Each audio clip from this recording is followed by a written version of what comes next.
Mount Edgcumbe is a historic manor house that has seen a deep and complex history, a house that is sat upon the hill overlooking the River Tamar since the 16th century and has grown to become a familiar part of Plymouth's coastal landscape. The site of Mount Edgcumbe formed part of the Valator estate, which was acquired by Sir Piers Edgcumbe through his marriage in 1493 with Joan Durnford. In 1515, Sir Piers enclosed a deer park on the Rame Peninsula, and it was here between 1547 and 1550 that his son, Sir Richard, who had inherited the estate in 1539, built a new house known as Mount Edgcumbe, which became the family's principal residence.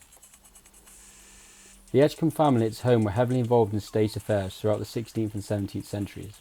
Colonel Piers Edgcumbe supported the Crown during the Civil War. However, after the capitulation of his garrison at Mount Edgcumbe in 1647, was forced to return to Cotehele. Following the restoration and upon his granted return, Colonel Edgcumbe began to make improvements to the grounds at Mount Edgcumbe, diverting the road from Cremel Passage to Millbrook in 1664.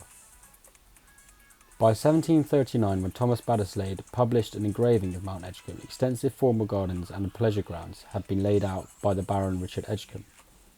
The second Lord Edgcumbe died in 1761 when the estate passed to his younger brother George, a naval officer who became Commander-in-Chief at Plymouth in 1776.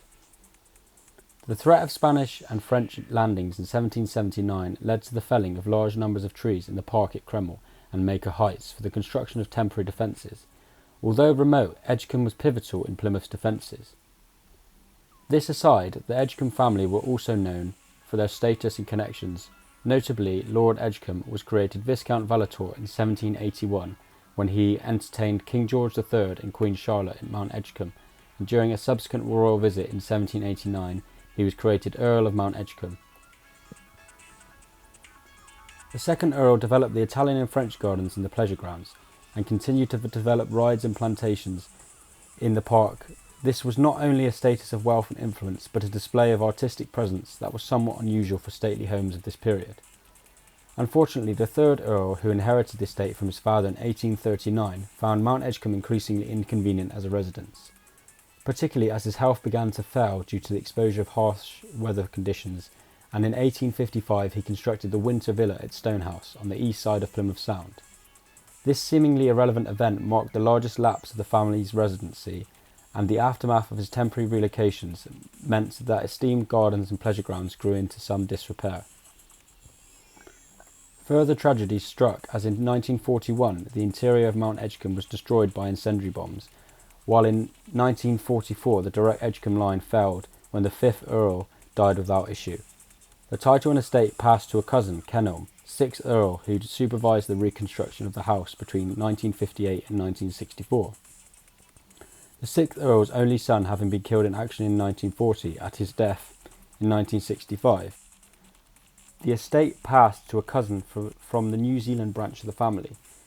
The 7th Earl, who moved to Cornwall from New Zealand, negotiated the sale of the house and some 865 acres of gardens and park jointly to Cornwall County Council and Plymouth City Council for use as a country park in 1971. Today the site remains in divided ownership, with the house, gardens and park continuing to be municipally owned and other areas of the site remaining in private ownership. Mount Edgcumbe has become a landmark for Devon and Cornwall's political and architectural history, and is a favourite for local tourism and seasonal trade. It is also symbolic of the damage the South West endured during the Second World War and the impact this had on the history of Plymouth.